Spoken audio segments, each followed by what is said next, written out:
Illuminati. ये लफ्ज़ आपने आज के दौर में हज़ारों बार देखा, सुना और पढ़ा होगा। आज के इस जदीद दौर में हज़ारों वीडियोस इसके ऊपर बनाई जा रही हैं कि आखिर इस लफ्ज़ का मतलब क्या है, ये क्या है और क्यों है। इल्यूमिनाती एक ऐसा ग्रोह, तंजीम या ग्रुप है जिसके बारे में कहा जाता है कि इस ग्रुप में शामिल लोग शैतान की इबादत करते हैं और उसके पैरोकार होते हैं।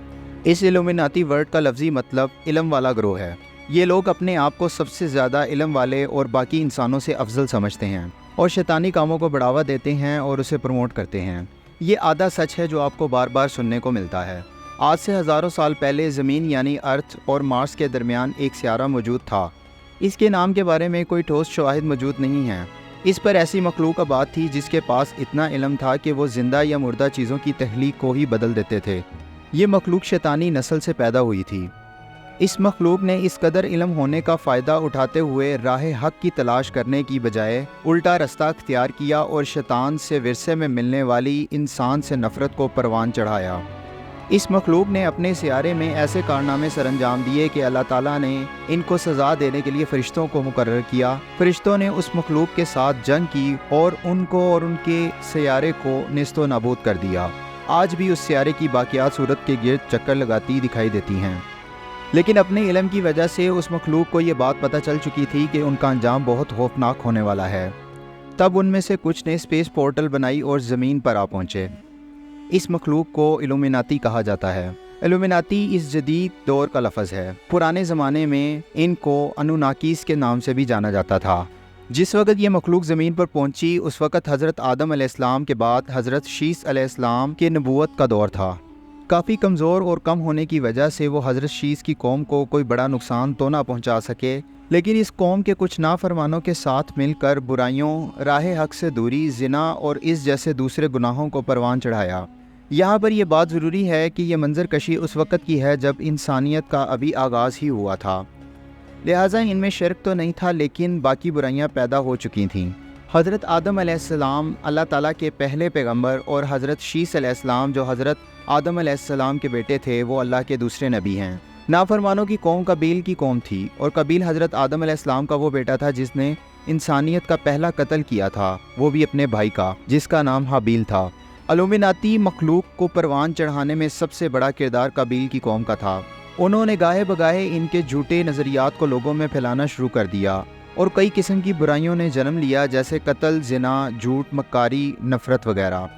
हज़रत शीस की वफ़ात के बाद अल्लाह ताला ने हज़रत इदरीस अलैहिस्सलाम को नबूवत के मनसब पर फ़ाइज़ किया और यूँ आप अल्लाह के तीसरे नबी बने। हज़रत इदरीस की पैदाइश बाबुल या बेबीलोन में हुई, जो आज मॉडर्न दौर में इराक़ का एक शहर है। हज़रत इदरीस अलैहिस्सलाम को शुरू से ही पढ़ने और लिखने का इल्म अता कर दिया गया था। आप वो पहले इंसान थे जिन्होंने कलम ईजाद किया और उससे लिखा और दूसरों को भी लिखना और पढ़ना सिखाया। आप अलैहिस्सलाम ही वो पहले आदमी थे जिन्होंने कपड़ा बनाया और इसका लिबास बनाकर पहना। उससे पहले लोग जानवर की खाल इस्तेमाल किया करते थे। जब अल्लाह पाक ने आप अलैहिस्सलाम को नबूवत के मनसब पर फ़ाइज़ फरमाया तो आपने अपनी कौम में पाई जाने वाली बुराइयों के खिलाफ पहली बार ऐलान जिहाद किया, लोगों को राह हक़ की तरफ बुलाया और उनको पढ़ने और लिखने का इल्म सिखाया। काबिल की कौम की बुराइयां जब हद से ज़्यादा बढ़ गईं तो आप अलैहिस्सलाम ही वो पहले आदमी थे जिन्होंने हथियार ईजाद किए, जिसका इल्म अल्लाह पाक ने आपको अता फरमाया, और गुनाहगारों के खिलाफ आप अलैहिस्सलाम ने ऐलान जंग किया। हज़रत इदरीस अलैहिस्सलाम ने अपनी एक फ़ौज तैयार की और कबीली कौम के ख़िलाफ़ दुनिया की तारीख़ की पहली जंग लड़ी, जो हथियारों के साथ लड़ी गई, और अल्लाह पाक ने आप अलैहिस्सलाम को इसमें कामयाबी अता फरमाई। हज़रत इदरीस अलैहिस्सलाम पर एक सहीफ़ा नाजिल किया गया जिसे बुक ऑफ एनोक कहा जाता है।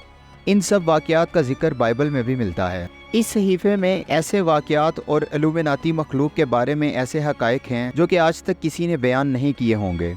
इसी सहीफ़े में स्पेस पोर्टल और खलाई मखलूक का ज़मीन की तरफ आना सब बताया गया है। फिर उनका अंजाम भी इस सहीफ़े में बयान किया गया है।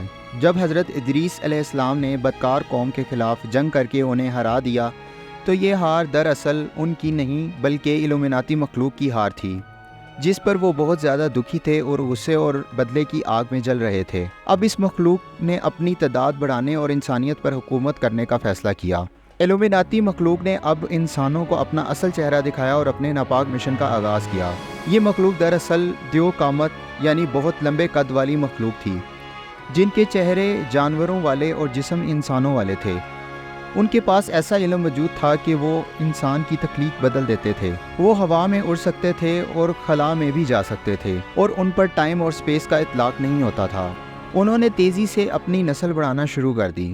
سب سے پہلے انسانوں کو استعمال کیا گیا، اور بعد میں جانوروں، حتیٰ کہ درختوں اور باقی جاندار چیزوں پر بھی اپنے ناپاک وجود کے بیج بوتے چلے گئے۔ ان کے پاس جو علم موجود تھا اس کی مدد سے انسانوں کو بھی بدلنے اور ان کی زندگی بڑھانے کا لالچ دے کر اپنا کام کروا لیتے تھے۔ حضرت ادریس نے جنگ کے بعد ان کے اس مشن کو کافی نقصان پہنچایا، اور وہ کچھ عرصے کے لیے جنگلوں میں غائب ہو گئے۔ جنگ میں کامیابی کے بعد حضرت ادریس علیہ السلام کو اللہ تعالیٰ نے اس خوشخبری سے نوازا کہ آپ کی اس کامیابی پر اب سے آپ کی زندگی میں آدم کی اولاد کے جو بھی نیک لوگ نیک اعمال کریں گے تو ان کا ثواب آپ علیہ السلام کو بھی دیا جائے گا۔ یہ سن کر حضرت ادریس بے حد خوش ہوئے اور یہ تمنا کی کہ آپ علیہ السلام کی عمر بہت دراز کر دی جائے تاکہ آپ زیادہ سے زیادہ نیکیاں لے سکیں۔ حضرت ادریس علیہ السلام نے اپنے ایک دوست فرشتے کو اپنی اس خواہش کے متعلق بتایا، اور اس فرشتے سے کہا کہ وہ ان کی ملاقات موت کے فرشتے یعنی حضرت عزرائیل سے کروائے تاکہ وہ ان سے اپنی زندگی کے ختم ہونے کا وقت تبدیل کروا دیں۔ وہ فرشتہ آپ علیہ السلام کو اپنی کمر پر سوار کر کے آسمانوں کی طرف لے گیا، اور چوتھے آسمان پر اس فرشتے کی ملاقات حضرت عزرائیل سے ہوئی۔ اس نے موت کے فرشتے کو حضرت ادریس کی خواہش کے متعلق بتایا، اور موت کے فرشتے نے دریافت کیا کہ حضرت ادریس کہاں ہیں۔ فرشتے نے جواب دیا کہ وہ میری کمر پر موجود ہیں۔ تو حضرت عزرائیل نے بتایا کہ ابھی مجھے اللہ تعالیٰ کی طرف سے یہ حکم ملا تھا کہ چوتھے آسمان پر میں حضرت ادریس کی روح قبض کر لوں، لیکن میں حیران تھا کہ آپ علیہ السلام تو زمین پر موجود ہیں، تو میں روح کیسے قبض کروں گا؟ اور اس طرح اللہ پاک کے حکم کی تعمیل ہوئی۔ شرک کی شروعات کیسے ہوئی، اور الومناتی مخلوق نے ایسا کون سا گناہ کیا کہ اللہ تعالیٰ کے نبی نے ان سے جنگ کی اور اللہ تعالیٰ نے ان پر دنیا کا سب سے بڑا عذاب نازل کیا؟ یہ سب میں آپ کو بتاؤں گا اس ویڈیو کے سیکنڈ پارٹ میں۔ میرا نام ہے جنید اسلم، آپ دیکھ رہے ہیں اسٹوڈیو رائل کیفے۔ اپنا خیال رکھیں اور اپنے اس چینل کا بھی خدا حافظ۔